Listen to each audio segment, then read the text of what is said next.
Sir आप चालू कर सकते हैं, स्टार्ट कर सकते हैं.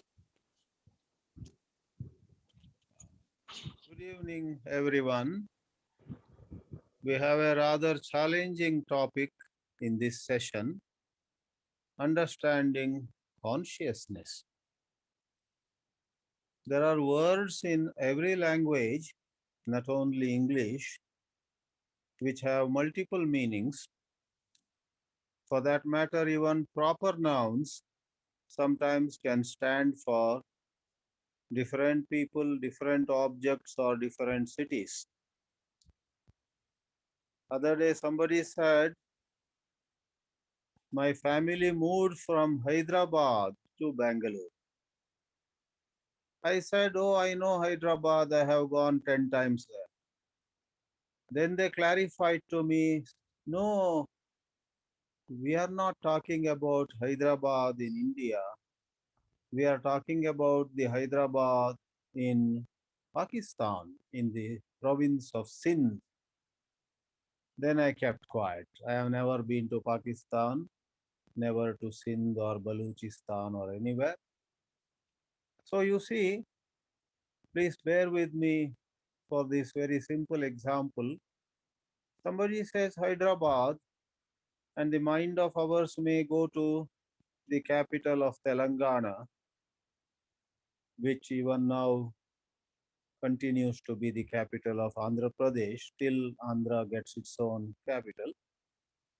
But then, in the example that I cited, the gentleman was talking about Hyderabad of Sindh province of Pakistan.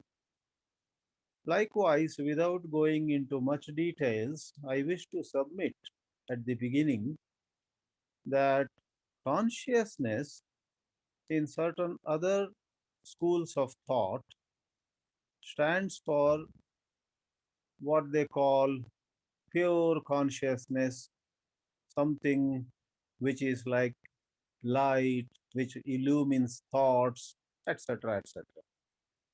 We are not going to consider that meaning of consciousness, for we are a bunch of people meeting every Thursday at this evening hour, and a majority of this group are, I guess, from Indore. And as all of us know, we have been quite taken, taken in by the teachings of Sri J. Krishnamurti. And therefore, let us ponder this issue of consciousness in the light of the teachings of Sri J. Krishnamurti and the way he has used the word consciousness. Not only in schools of thought, but even in lay usage, we say somebody came back to consciousness. He was unconscious. So we leave aside those usages. Now, without dilly-dallying, let me share a few thoughts on what consciousness means in Krishnaji's teachings. Of course, needless to say, as far as I have understood. Krishnaji has extensively talked about consciousness, and in spite of it, it can be a bit hard for many to understand. For example, I would like to hear from Shri Harsh Tankha, Shri Harshad Parekh, and others how they would distinguish between consciousness and thought.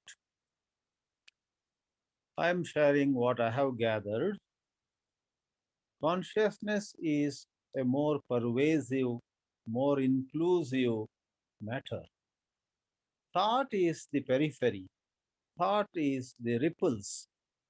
Thought is certain expression on a certain level, quite an external level, I must say. Otherwise, consciousness is much related to thought. All our likes and dislikes, our age old conditionings, our fear, our insecurity, our ambition. In fact, everybody's personality is in this consciousness. And when we use the word consciousness, it's so pervasive that we don't even draw a line between his consciousness or her consciousness, your consciousness or my consciousness. The consciousness of all humanity has in it quite a lot of stuff, quite a lot of what it has, what the humanity has inherited over centuries, not even centuries, over thousands and thousands of years. So, consciousness is a word that has vast significance, and thought, like I already called it ripples, is a very shallow affair in this vastness of consciousness.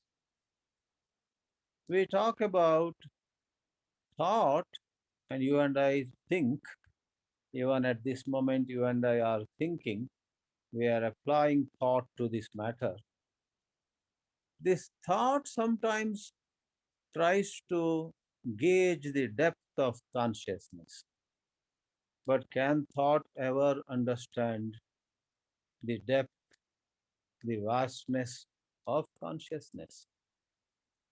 In fact, in modern psychology, they use such words as the conscious mind, the subconscious mind, the unconscious mind, and maybe some other words too. But I would say that the word consciousness includes all these three: unconscious, subconscious, and conscious. The conscious mind is thus just the tip of the iceberg. Therefore, it is such a great challenge to understand consciousness and do what is called emptying of consciousness. One of you may ask, why under the sun do we want to empty the consciousness? It is in emptying the consciousness that life gets what again we call a total movement. Otherwise, we are into fragmented movement. When thought interferes, and thought is a representative of consciousness, thus I must say, when consciousness puts its shadow over our perception becomes so divisive. Therefore, I must add at this point that this ego, the limited self, is also an aspect of consciousness. Someone called the ego a bundle of memories. Well said, for thought is a response of memory, and thought is what ego is made of. Therefore, friends, we sometimes wonder what it is to perceive outside or inside, what it is to perceive a situation, what it is to perceive a scenario without the interference of thought, of memory, of conditioning, of any bias. And all that is summed up in that expression which I brought forth a while ago. Not having interference of any of these half a dozen or more things is emptying of consciousness. It's in the emptying of consciousness that clear perception and action take place. Right seeing and action, they go together. When there is no right seeing, there is no action. You may say, but people are active. Being active is no action. Activity is no action. Activity is adding to the mess in which we live.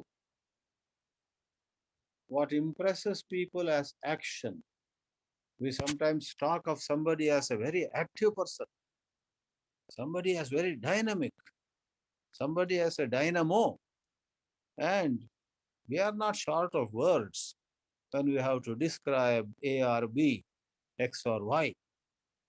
I once heard when some corporate executives were talking to each other, they praised some very dynamic CEO of a company. Oh, you know how he is. Oh, he can walk through walls. You know, this language is such a mischievous thing. Some people have this gift of the gab, as they call it, and a good number of them, not all, a good number of people who speak well, who have that gift of the gab, may not actually understand life, may not solve problems for themselves or for groups or even countries that they lead. Oratory is one thing, but perception and action is another. I want to come back now to perception and action. Right seeing and what truly can be called action. All else being only an appearance. All else is deceit. All else is something that makes an impression but doesn't have stuff in it. So, perception and action are possible when there is emptying of consciousness. That means there is complete erasure of all conditionings, all bias, all sense of belonging, all sense of what I am today, about which we might be proud or ashamed, as well as what I want to become, about which also there is hope and fear and nervousness and so on.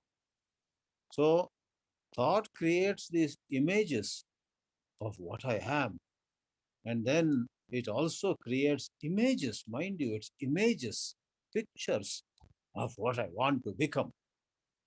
But behind, beneath, or beyond these ideas of what I am or what I want to become is there is this attention to that very thought process.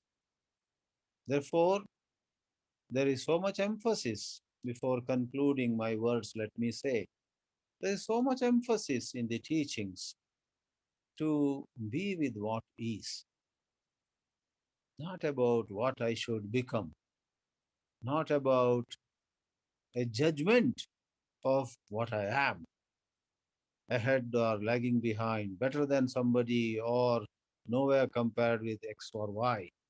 All that is ideas of what I am.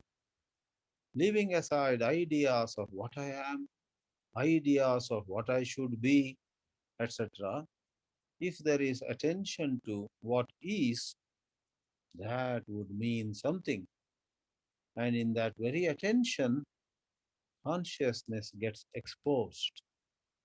The limitations of consciousness, the limitations of that vastness of expressed thought and unexpressed thoughts, what can eventually express or may not express as thought, that is consciousness.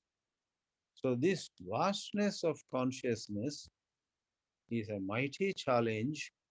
We can't handle that challenge by another thought, another word, by improving our language, by improving our vocabulary, by improving the phrases and sentences that we are able to make. we may come nowhere near understanding of consciousness. Language is a double-edged sword. That very language which comes handy to us in a number of day-to-day scenarios becomes a big blockage, becomes a big obstacle in right perception. At the most, language can help us in showing its own limitations. And then the language should take a back seat. And without being verbal about it, we have to see, we could see, and in seeing, there comes about seeing. Seeing is the way to seeing. Words are not the way to seeing. So, friends, let me say at the end, consciousness is the summation of conscious, subconscious, unconscious mind. It includes thoughts, it includes, consists of, contains in it all the conditionings, residues of memories, and so on. And in this vastness, there are no divisions between him, her, me, you. We are all in that undivided consciousness of humanity, and therefore it becomes a mammoth task. These are some submissions from my side. I request the Master of Ceremonies to carry this forward. Thank you. Thank you very much, Chidanandji. Now the questions and answer session. Please, Wagmare, ask the question. Wagmare, unmute and ask. Sir, I want to discuss one thing here. Yeah.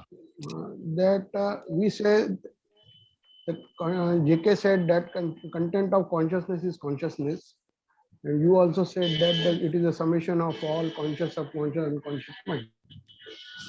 Now, another side, we are saying that emptying of the mind. Yeah.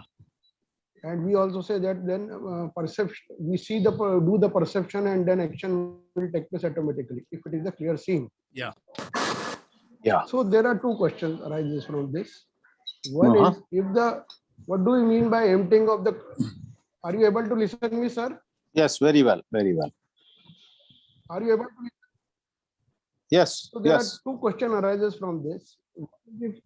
If there is only a complete emptying of the mind is there, then how action can take place? Without action requires some reference. So there has to be some reference or content. Otherwise, how the action can take place? And what is the meaning of this emptying of the total mind? Right. So what is called emptying of the mind is being free of bias. And a simple example is given.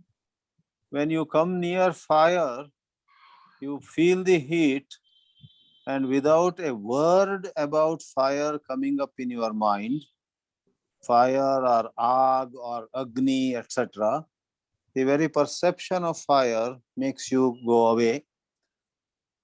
This is a simple example. However, when it applies to human conflicts, human scenarios, conflicts between different people, different communities, conflict between various options before us. Shall I buy a property? Shall I not buy? Shall I move from Delhi to Kolkata? Or shall I stay put in Delhi? You know, these kind of situations are definitely different from coming near fire and walking away from from fire. So at the same time, they are not totally different. The example of fire actually is to convey that there is a certain perception beyond thought. But in the matter of life's decisions, you and I, human beings, are again and again face to face with many dilemmas. Many dilemmas, shall I or shall I not? And so on.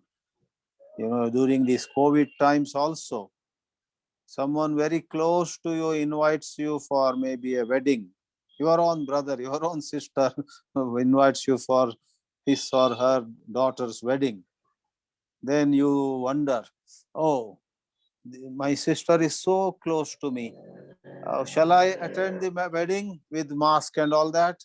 Or shall I say, no, I'm not going to leave home, and so on. So, without going for more examples, which could digress and distract also, I would maintain the position. And Dineshji, I must admit that there is a touch of mysticism here. This is where, at some places, Sri Krishnamurti has been described as a mystic. He is a mystic. He is, though he appeals to intellect, he appeals to reason, he appeals to refined intellects of the world. Great intellectuals came near him, and great intellectuals are studying him even today. But his central message is not bound by intellect. There is a certain mystical quality to it. Let me explain this and conclude. My answer should not become another long lecture, sorry. So what is mystical about this is, even in the matters of shall I attend a wedding or not, and various other issues, there is a emptying of consciousness. You asked about emptying of consciousness.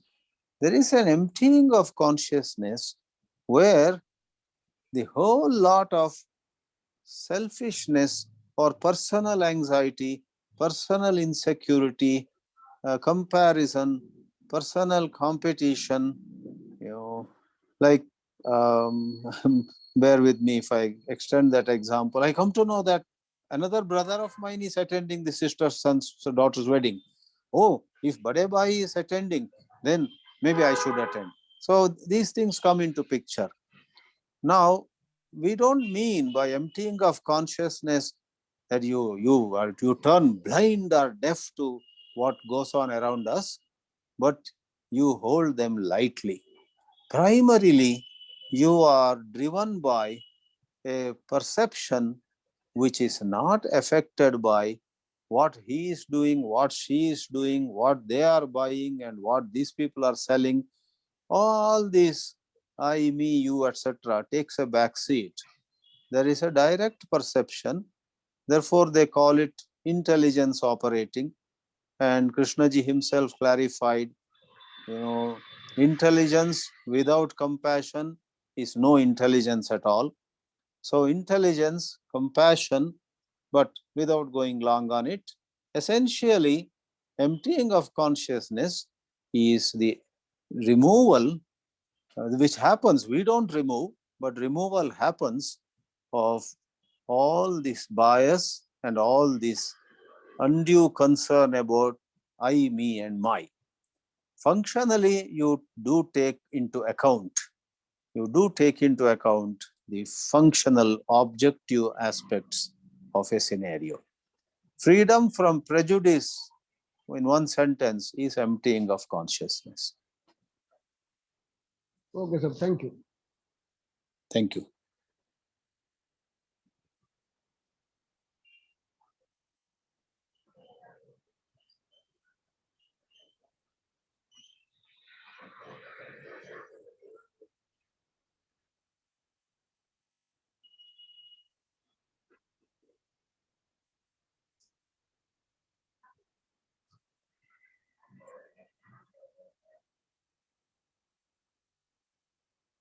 So, could we go for the next one? Harsh Tankha, sir. Harsh Tankha, sir, please go on. Right. Let's hear Harshji. Can you hear me? Yeah, we Yes. can hear well. Quite well. First, Chidanandji, you have explained very well, and you've covered a lot of ground. And I don't want to repeat all of that. I completely concur with what you have said, and said it very well. So I will just add certain things, and I will particularly answer your question about thought. Yeah. So what Krishnaji had to say about Well, Krishnaji says it very, very clearly, and he says it, I'll even give you the references if you like. He says it, he says consciousness is thought, right? And he has no two ways about it. Consciousness is thought, he says. And he says that, I think, if you look in Tradition and Revolution, chapter 27, somebody asks him this question, just like this: what is the relationship of consciousness to thought? And first he says, consciousness is thought. He says, I don't understand this question. How can we talk about it? Consciousness is thought. Then somebody later on asks him, what is the relationship of consciousness to thought? And he says, that's a wrong question, because they're the same thing. You can't say, talk about the relationship between consciousness and thought.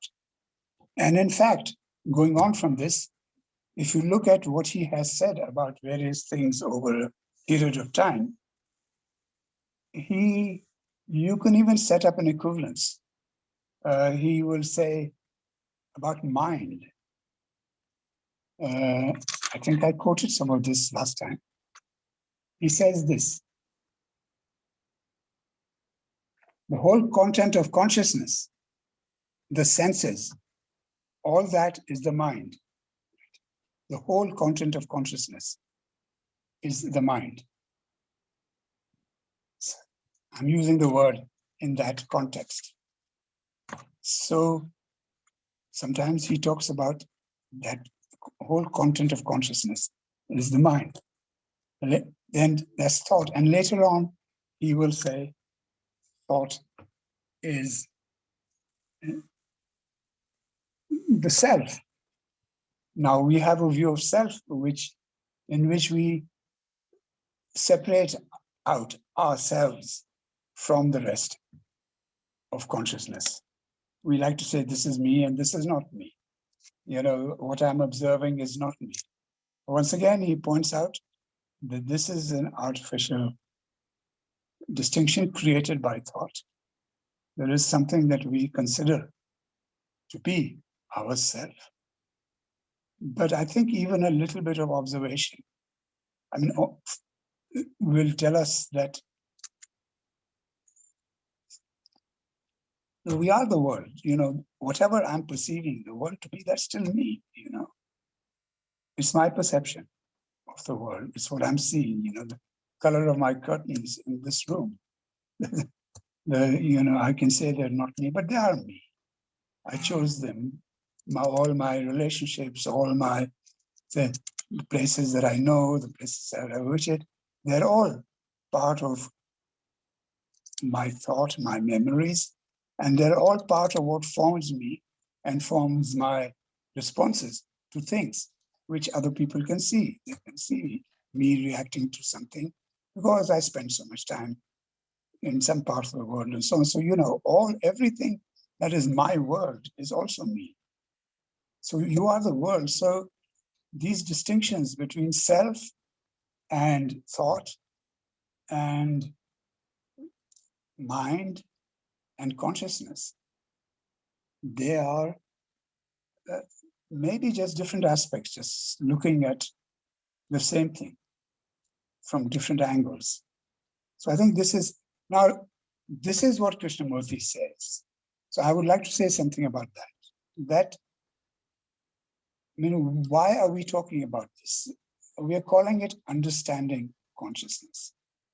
What do we mean by understanding consciousness? What do we mean by understanding? Do we mean, like when I understand mathematics, it means somebody explains something to me and suddenly I get it. I say, I understand. That means I have connected it with what I know already, and so I can repeat it, I can do it in future. It's become part of my understanding. And that is, so are we hoping through our dialogues or discussions, to be able to understand consciousness in that way, so that one day I can say, now I understand what consciousness is. So it's not like that. I think, firstly, it's too vast. And that can, and it brings up a very interesting question. Because all the time you will notice Krishnamurti is talking about the whole of consciousness, of our becoming aware of the whole, including the bit that is unconscious, including the bit that I'm not yet conscious of, or I'm unaware of at the moment, or so on. So he is directing our attention towards the totality of consciousness, as Chidanandji said as well, that that is what he is directing our attention to that. And the whole of consciousness, he's also saying is thought. So this brings us back to a question that was asked last time. Can thought see itself? Can consciousness see itself? And generally, Krishnamurti's answer is something outside, something beyond thought is necessary to see the whole of consciousness. Sometimes he calls it intelligence, the silent mind, choiceless awareness, but to be able to be in a state which is free of thought. Free of thought doesn't mean that you stop thinking. Free of thought doesn't mean that there isn't all kinds of stuff stored away in your memory that can come out at some time. Free of thought doesn't mean that you can't suddenly, I wouldn't be able to speak English if I was completely free of thought at this very moment, or even remember what Krishnamurti had said. So clearly it doesn't mean, emptying of thought does not mean wiping out memory like a computer memory, that you wipe it clean and then you write new stuff on it. That's not what is meant by empty consciousness. So, but we should try and recognize what Krishnamurti has said about emptying of consciousness. So what he says is about emptying consciousness is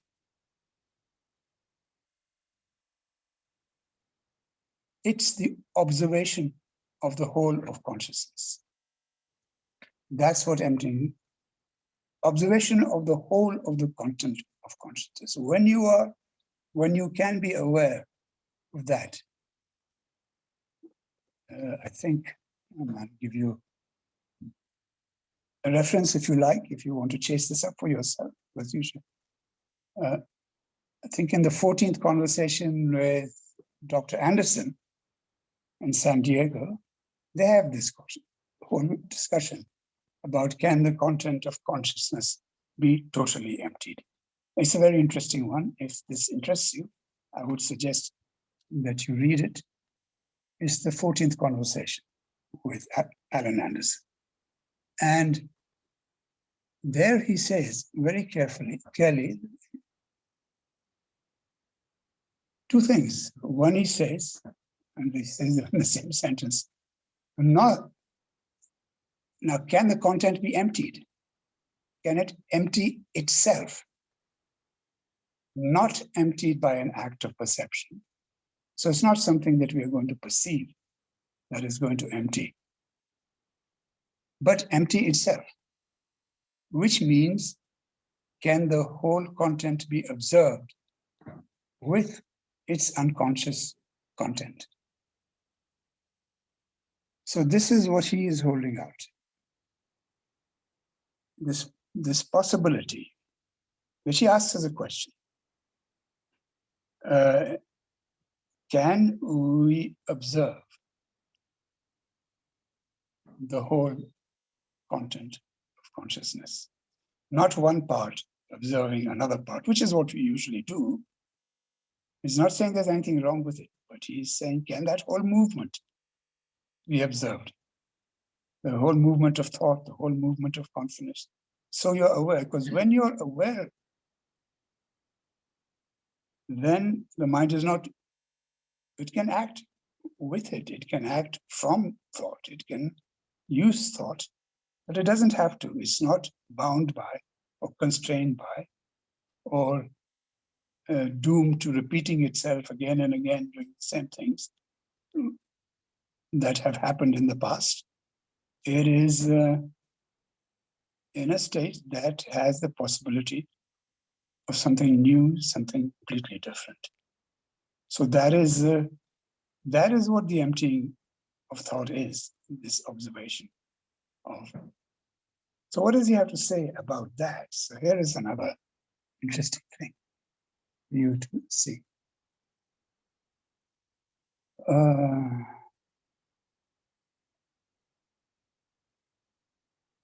Somebody asks him the question, what is the function of meditation in relation to consciousness? What is the function? So he says, in response, he says, sir, meditation is the process of emptying the content of consciousness.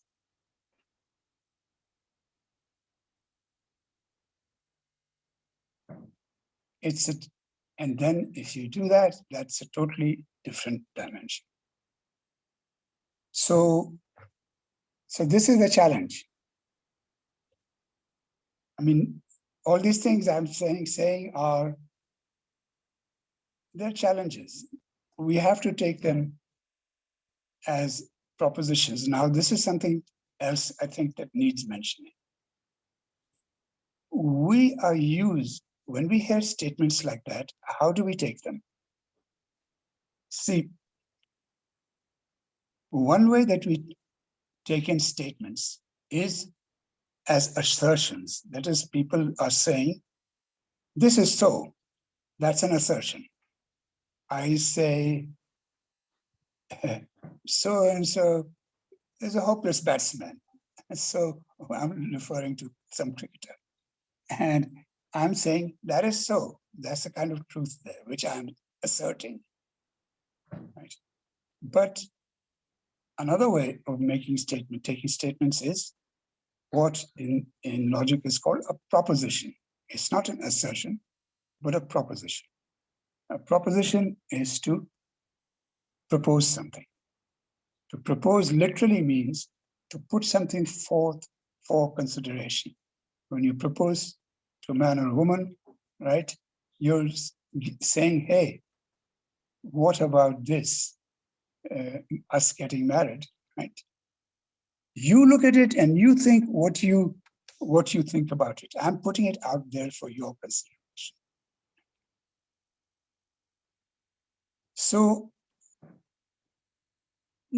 it's pretty clear that we have a tendency, because thought likes to think in clear-cut ways, we tend to hear things as assertions.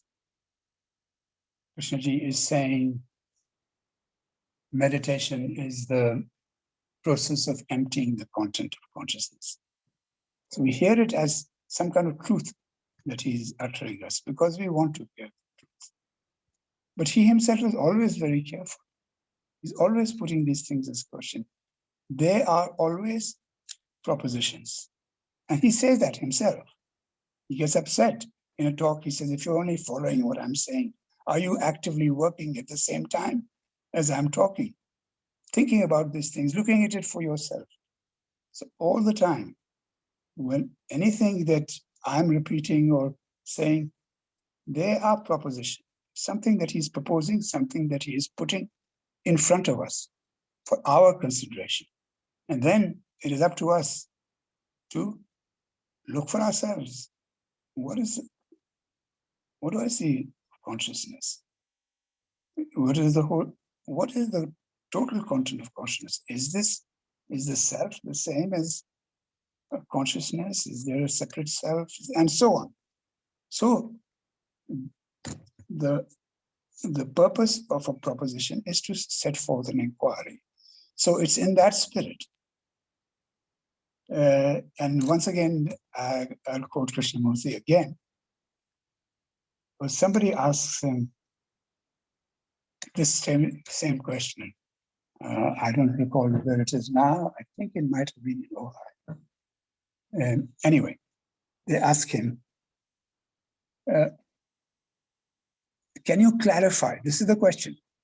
In a question and answer session, will you please clarify what you mean by consciousness?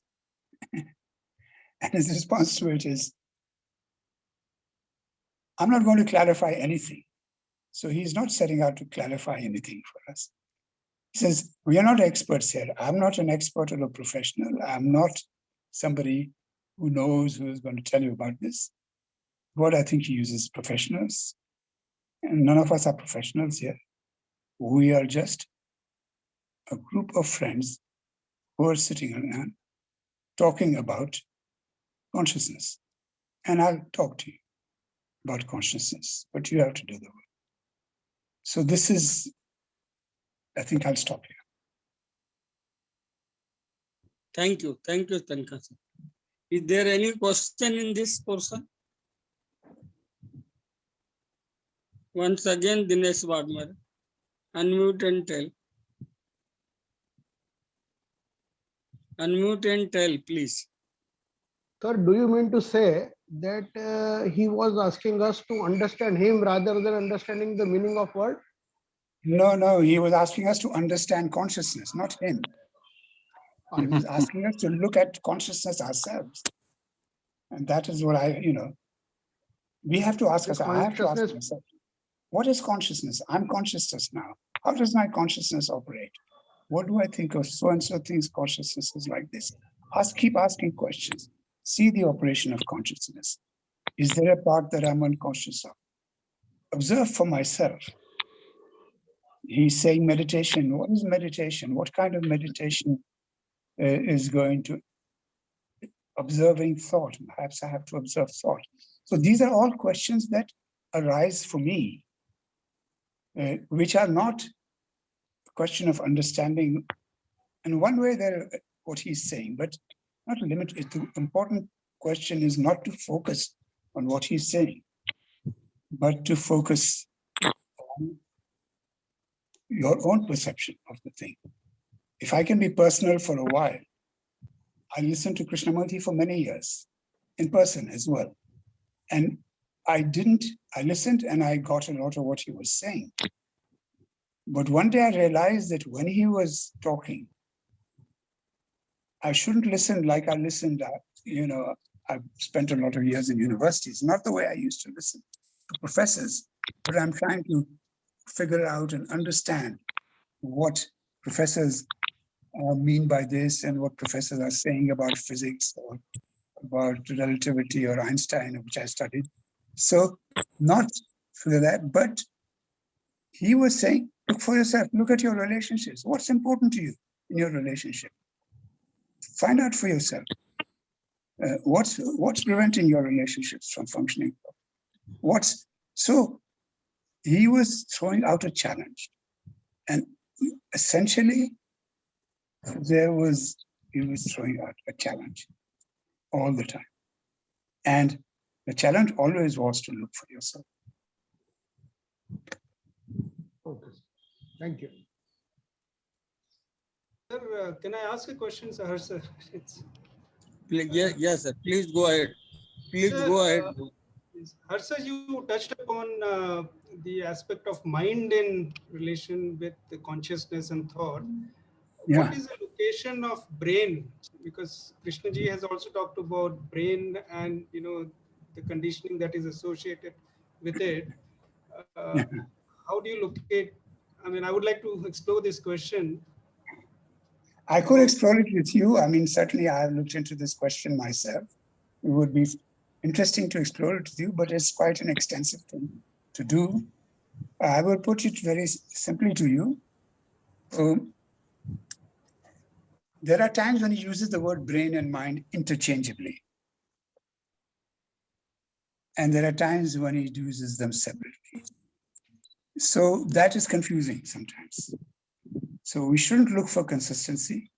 We have to see what context he uses the words in. Because in any way, what we're interested in is trying to look at ourselves, what we are calling the mind. What am I calling the brain? What does brain mind mean to me? So But it's interesting that he uses it differently. I can always,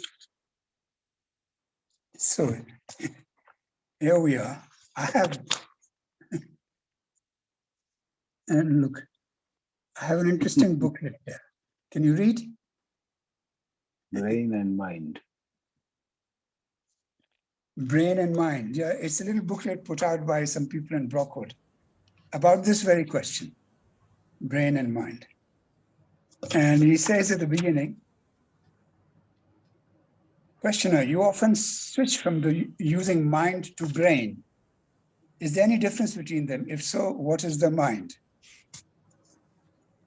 Krishnamurti, I'm afraid it's a slip of the tongue. That is, I've often said the mind, the brain. I apologize for that. I was talking only about the brain, but that's on that day, right? So, right. So you have to be careful. And why do I say it's only that day? Another quote from the same booklet. Yeah. I mean by mind, the brain, the movement of thought, consciousness, the whole content of our consciousness, the senses, all this is the mind. I'm using the word in that sense. We may alter it later on, use a different word, but for now, we're using mind to convey all that. So on that day, that's what he's using. So you have to be very careful when listening to him. You have to listen to the context, where he's saying it, how he's using the word.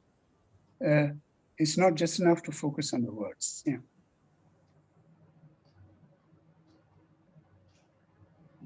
Not a perfect answer, but it's confusing.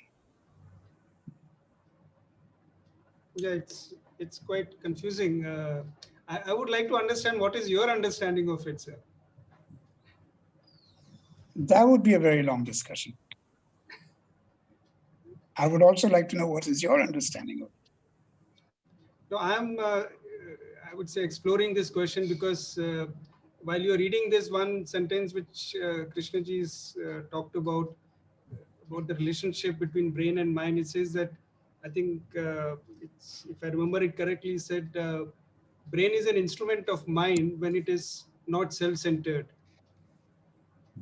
So I think this is what, I mean, I'll try and say briefly what my understanding is, yeah. I don't know how valuable that is, but when he's talking more strictly about the brain, he is talking essentially about the processes, particularly thought processes that take place in the material, physical brain, the material processes. And he's fairly clear about that sometimes, that by brain, he means the material processes. And then when he talks about mind, like we've been talking just now about consciousness, first he says that, and this may generally be true, that for pretty much all of us, all the time, the content of our consciousness is the mind, right? But then he seems to hold out the possibility that if we become aware of that totality, which is a normal thing, the mind is consciousness, then the mind can operate in a different dimension in which the whole of consciousness is still available to it. It can still act in the field of consciousness, but it is also able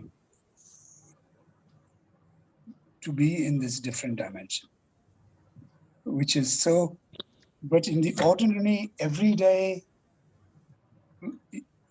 mind that we operate with, it's pretty much the same thing as.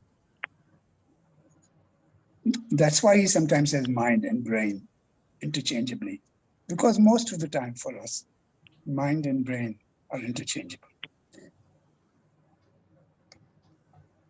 thank you, sir.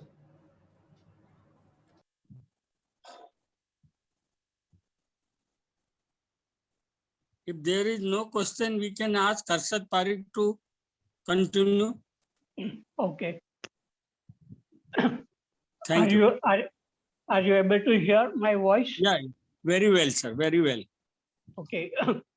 My understanding about consciousness, as Krishnamurti says, it is the content, means thoughts, whatever. And Krishnaji talks about emptying the consciousness, the content, and that is not possible because the content is coming every day.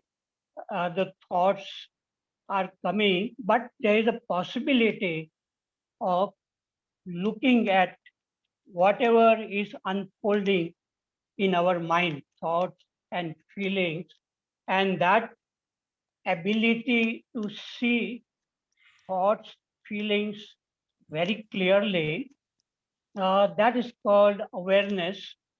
And that awareness is in a different dimension than thinking and feeling. So I consider like thinking and feeling is like a two-dimensional plane surface. And if we are in thinking and feeling on that surface, we cannot see the whole thing.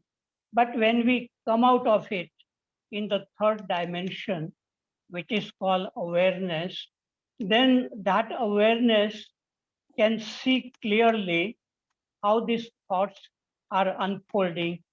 And that is called moving with what is, not trying to change whatever is unfolding, but just looking at it. And that's what Krishnaji calls choiceless awareness.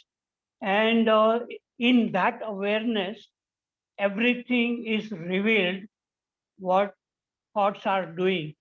And when this awareness is on, then thoughts, they don't do any harm. Thoughts come and go. But when this awareness is not there, then thought multiply and it creates many problems in relationship.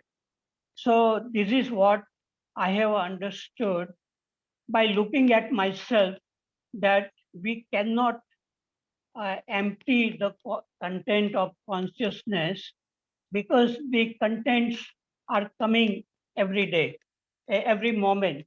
But there is a possibility of looking at whatever is arising and not interfering with that. And in that, there is a kind of a action, there is a beauty, and many, the solution of all our psychological problems are in that awareness. And that is why Krishnaji said, in the light of awareness, all problems created by thinking and feeling, they get dissolved.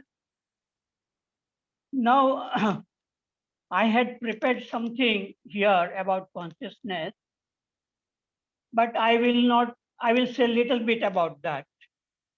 Is that this consciousness, there is a surface layer, and this is thinking and feeling, and we are mostly in that surface layer. Our mind is active.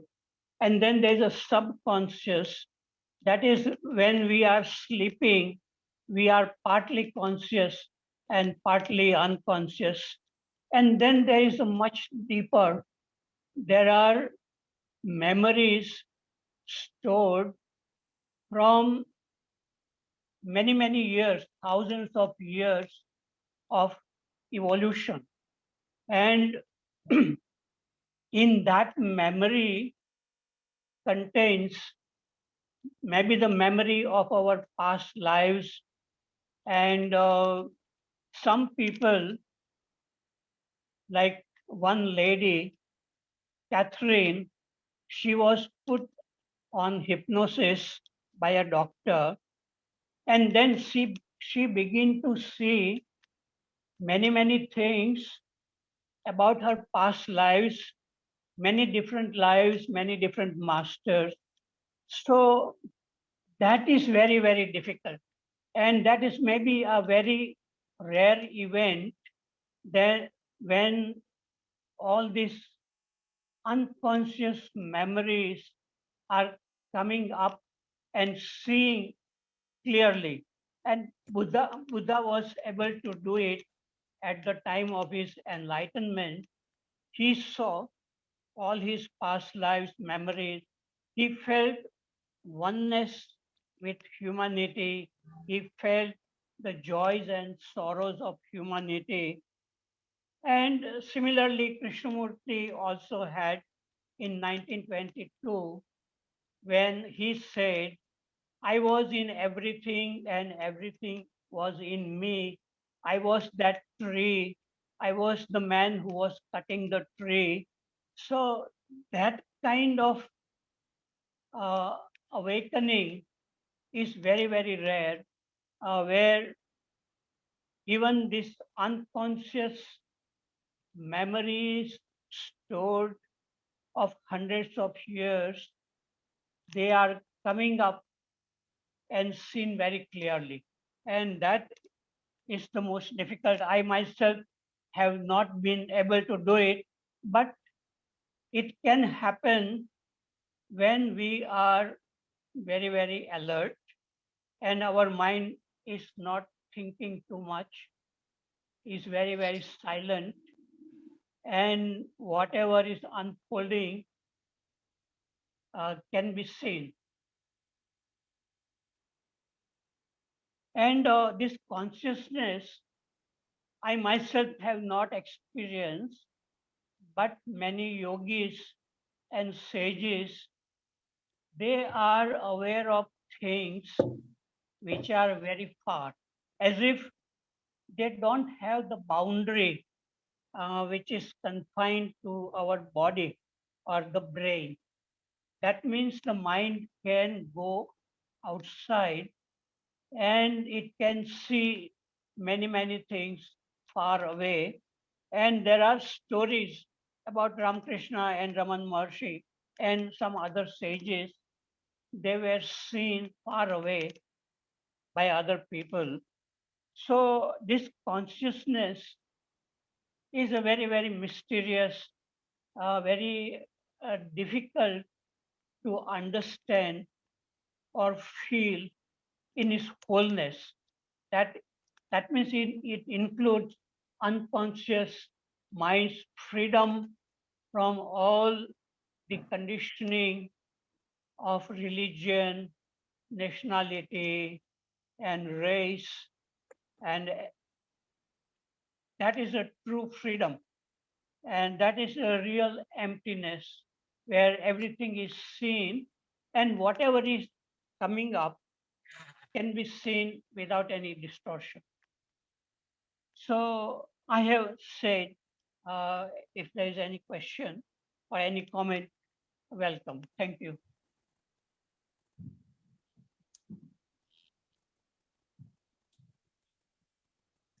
If somebody has got any question or comment, please come forward. Again, Dinesh Wagmare, sir. Unmute and tell. Sir, I have also read that many lives, many masters. What do you think? Is it that authentic and honest? What are your views? Because there are three books of that master, Yeah. Dr. West. So, is there any? Yeah. Okay. That Dr. Brian Weiss, he was very qualified and he had done the therapy on this woman by the traditional methods of psychology and psychiatry, but he was not successful in curing that lady of many fears which were coming. And the cause of those fears were probably much deeper in the unconscious. And so, under hypnosis, she was able to come up. And the important thing is that that lady was able to tell the doctor something about the doctor's present life, which she had no way of knowing, something about the doctor's present past life. And the doctor verified, and he was surprised that how this lady could see in the past life, past life of the present life of the doctor. And another, some mistakes like Pandit Gopi Krishna and some other people, they have been able to collect something from somewhere, from the collective memory, and they are able to write poems in languages which they have not learned. And so this is a real mystical thing, and we don't know the whole thing. Only people who have gone through, they know that this is not imagination, but there is, we are not confined to our body and mind and the brain, but even the quantum physics says that even our body is not confined to space, localized. There are matter waves which come out from the body. Similarly, thoughts are also like a wave which goes from one place to the other place, and our brain works like a transmitter and receiver of a radio station like that. So sometimes we are able to catch thoughts coming from far, and one can transmit. This is a telepathy, and scientists are also doing research on that. So still now this is a mystery. The mind cannot be studied by the scientists with their instruments, because the mind is changing every moment.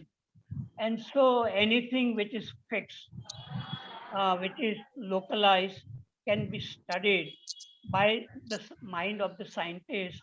But the scientist cannot study his own mind with any instrument. And so this is the real difficulty, that if we want to understand anything regarding the mind, we have to go very, very deep within ourselves, and then it will be a kind of a subjective experience. And we can talk about it, we can write books about it, but other people will not believe it, will not agree with it. Okay, finish. Yeah, sir, because these all experiences are also restricted to Dr. Weiss only. Similarly, does it mean that the individuality is coming into picture?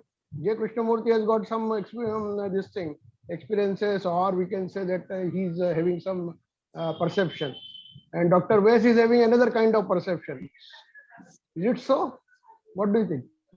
Even Krishnaji used to go in the past during that process, and the voice was coming from the body of Krishnaji, and that voice was like a child.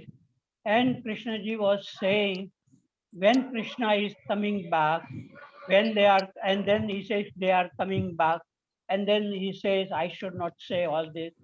So there is a mystery even in the life of Krishnamurti, and he says something about otherness, about blessings, about sacredness, about presence. These are all non-verbal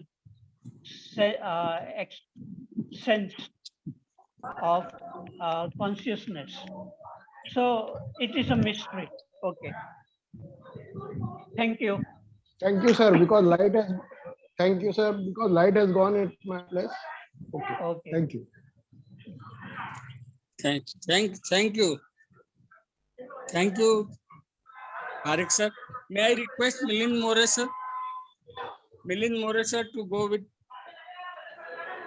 So there are Milind few More. hands. There are few hands which are raised. Yeah. To continue with the question answer session, I suppose. Because a lot of ground has been covered today. A lot of ground has been covered today. I think we Durga, should. Yeah, Durga Rani can ask her. he can unmute and ask. Whomsoever is coming forward, unmute and ask, please. Host has given this facility, you can yourself unmute and ask. Yes, sir. Yeah. Yeah, yeah, good evening, everybody. Yeah, Yeah. it's not question per se, but just I would like to share my understanding, the understanding which has been arrived at regarding today's topic is understanding consciousness. Sir, Mr. Harsh Tankha said, I don't think there are any perfect answers and right answers. We're all exploring and we're all, as per our understanding or the depth of our inquiry of whatever it is. So we are kind of a travelers in this journey and sharing our perspectives. So with this, background, I would like to say, I think when we are speaking about consciousness, I think personally, he's shifting the focus to human, one's own life, one's totality of human consciousness.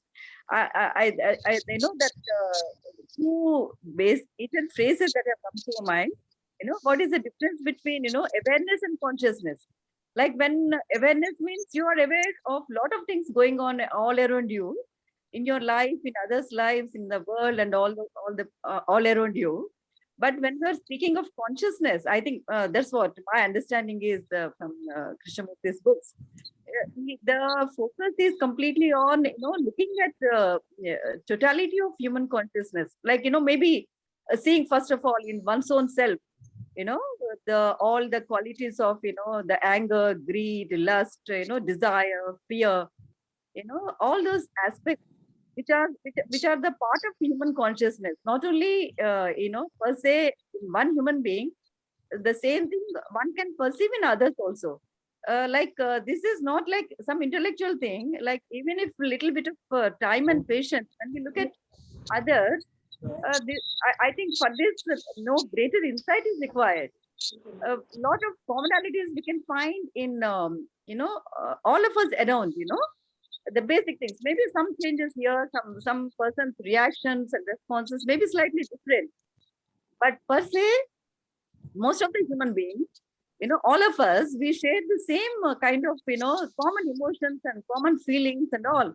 Maybe because of the conditioning or background, some people's responses may be different, but the totality, I feel it is same. If we're not making too complicated everything, and if we just look at, take our time and look at people all around us in our own families, these are the common qualities we see. So when he is talking about consciousness, I feel it is understanding that consciousness and understanding in the sense how it has got it was put into that place, and when we start combining it, a lot of factors come in there, the conditioning and why certain beliefs and certain mindsets have become so rigid, why certain people react and respond in such a particular ways. So for that, I think we have to keep on going back to conditioning and the circumstances. So I'm just a layperson, and my understanding is only, coming from a layperson's perspective. So from your small world, whichever world you are in, your family, your background, from there, if we can start looking at it. So that is the understanding is, I feel, consciousness is speaking about. And of course, a lot of things come in, choiceless awareness and all that come in. Those are further aspects, I feel. Those may come in when you want to, when the transformation comes in, when the transcending of the consciousness or emptying of consciousness comes in, then the choiceless awareness has a role to play. That today's topic is, it's only understanding consciousness. Understand, that's again, sorry if I'm repeating. It is about oneself. It is about seeing the qualities of oneself, the humanity, the feelings, the emotions, thoughts, all the content, not only in oneself, in others also. So that is consciousness, I feel, he's talking about. So I just would like to share that perspective. And thank you for giving me this opportunity. Thank you. Thank you. Thanks. Rajsekharan, Shankar, and then Dr. Krishna. First Shankar has to say something. Even before I raised my hand, Mr. Rajshekaram was trying to raise his hand, but he doesn't understand how to do that. Could you please allow him to talk first? I'll wait. Yeah. Yes, I will try to. It hardly matters. Whomsoever wanted to ask it. Rajshekar sir, you can unmute yourself. Sir, my question is to Harshad Parekh sir. He brought another dimension, that is regarding the earlier lives, reincarnation means the previous life and all that, when one lady be a doctor. But as I understand from Krishnaji books and his videos, he has clearly told that the reincarnation is out of fear, out of our ego. We don't want to end our life, so we have created incarnation. There was previous birth, but what I understand is he is totally denying there is no earlier birth or next birth. When we die, we merge in the universe with Panchabhutas in Panchabhutas, that energy in energy. Whereas our consciousness is in the universal consciousness. So even Einstein also stated the same thing. So we merge. There is no previous birth or there is no future birth. I also fully convinced of it. This is my conviction. But kindly, can you throw some light? I am finding something new in here. Yeah. In this forum, I thought that no one thinks about previous birth or next birth. Yeah. Can May you I say, please answer, sir? yes, I like to answer that Krishnaji had said to somebody, this is told to me by Professor Krishna, that reincarnation is a fact for Krishnamurti. It is not a belief, he had said. And once Krishnaji asked Mary Zimbalist whether she could be the reincarnation of his brother Nityanand, and Mary Zimbalist said no, Nitya died in 1925 and she was alive at that time. So this is reported by Mary Zimbalist in her diary. So Krishnaji did not want to talk about previous life because people would talk about it intellectually and they will get caught into some idea.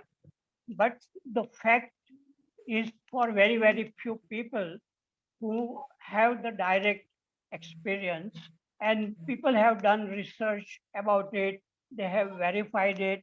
But the important thing in both Krishnamurti and Buddha is about our present life, how we live, and whether we can really see clearly how thinking is creating problems, thinking and feeling in our relationship. And for that, this choiceless awareness, that is very important. And that's why Krishnaji did not want to talk about any mysticism.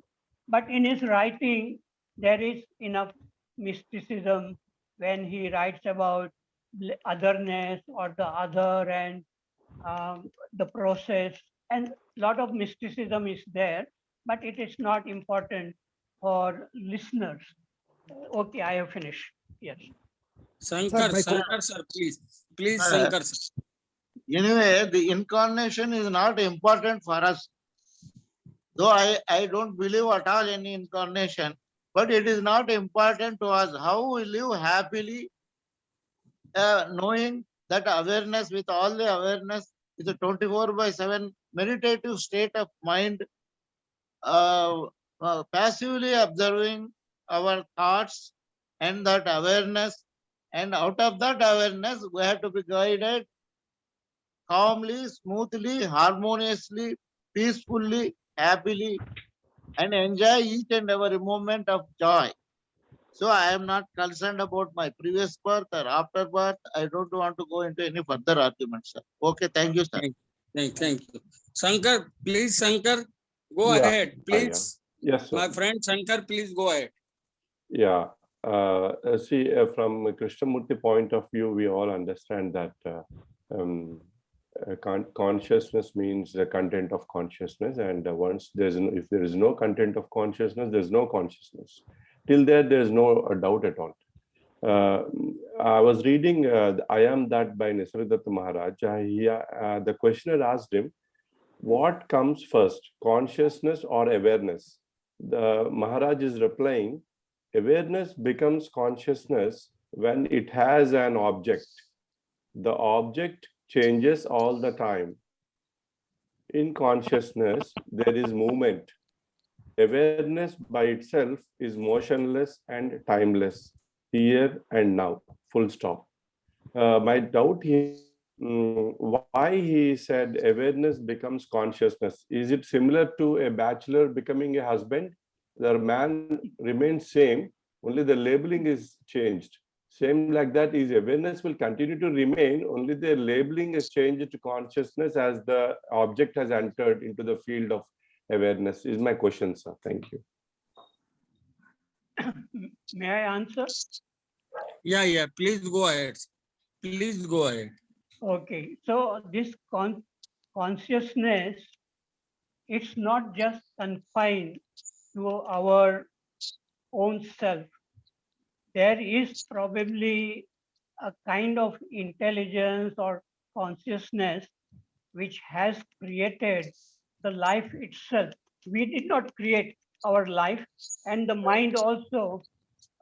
So there is something beyond the human mind or brain, and there is a kind of consciousness which exists, which makes all the planets and stars go in a certain order, that they are not colliding with each other.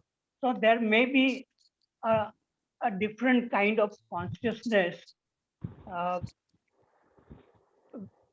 and that is not confined to our body. So it is a very vast awareness.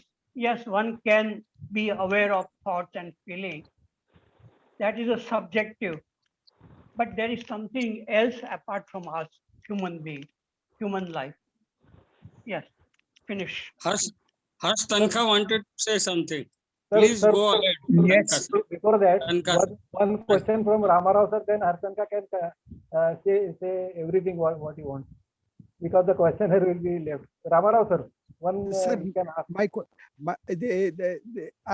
My question is like this: is there anything between understanding consciousness and knowing myself? This is to Harsh Tankha. Harsh Tankha, right, sir. Sir, Tankha sir. Again, Harsh Tankha is inevitable. Yes. He has to say. Only he has to say. Well, interestingly enough, I was going to say something which does not directly answer your question, but indirectly answer your question. Yeah. You see, one of the difficulties in this kind of discussion is just the words. As Chidanandji said right at the beginning, we use words in same word in different ways, different times. Just take a word like love. We can talk about the love mother has for her child. We can talk about the love between friends who can be very close and love each other. We can talk about love between a man and a woman. We can talk about love for a country. We can talk about love for any number of things. And we can talk about unconditional, universal love. So whenever we are talking about love or anything, consciousness in this case, there is always two things to think of. One is the context. What circumstances are we talking about this? Part of that is, why are we talking about it? What is our intention? What do we want to find out? Why are we talking about this particular thing? The other is the subtext, which is what lies beneath the word, you know. What is it that's behind the use of that word at that moment, right? Somebody will say something politically, but they've got an agenda. They've got a, every time we use something, there are these two factors that are happening. So to discuss something like consciousness, we really have between people to come to some implicit or even sometimes explicit agreement about what we are talking about and why and how. You know, that is implicit in what we are doing right now. Right? So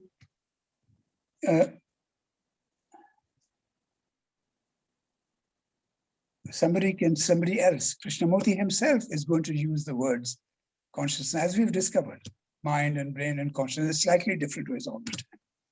When we bring in somebody else who is talking about consciousness and awareness, right? And saying awareness precedes consciousness, or it sounds to me a little bit like existentialism, which debates the question, which comes first, being or nothingness? So does nothingness precede being? Does essence precede existence, or does existence precede essence? Right. So this is, to be able to talk about those things, we'd have to spend some time in unraveling what is meant in this situation by everyone. Now, I'm happy. I'm happy to talk about almost anything. But some of these things take some time to unravel. There are no simple answers. We have to go into them and find out what we're really, and then we have to ask ourselves, what are we really doing? Why are we asking these questions? And I will say what my sense is. Having understood from the teachings that a central thing is this understanding of self, the understanding of consciousness, the understanding of the mind, which are all very similar things, right? But that is it. Then to explore, to examine all of that. That is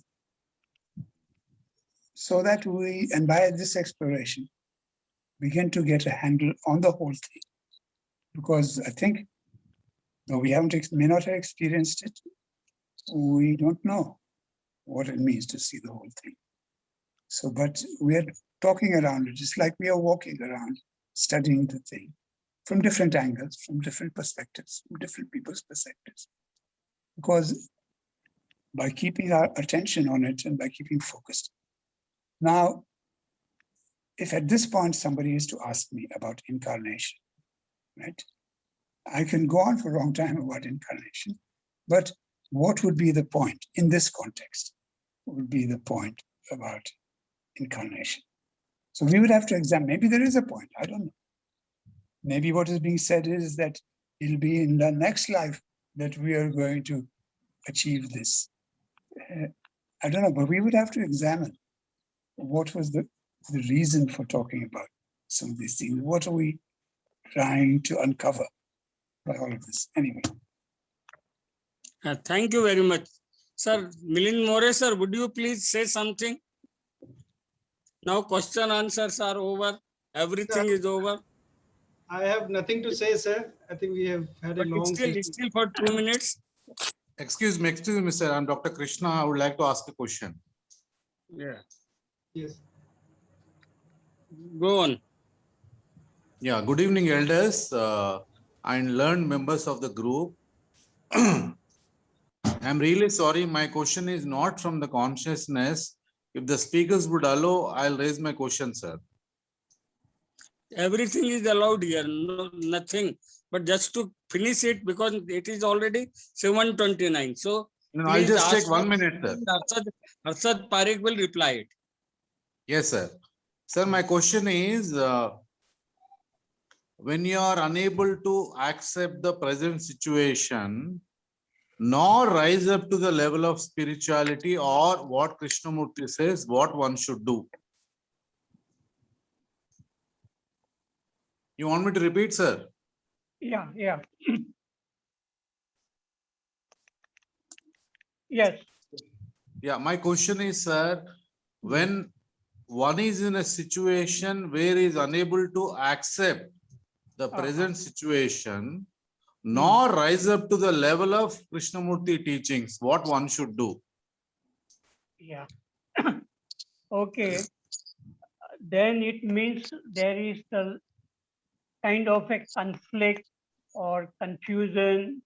And as long as we are not able to be alone in the beginning and look at what is going on within ourselves, if we can't do it and the mind can go round and round,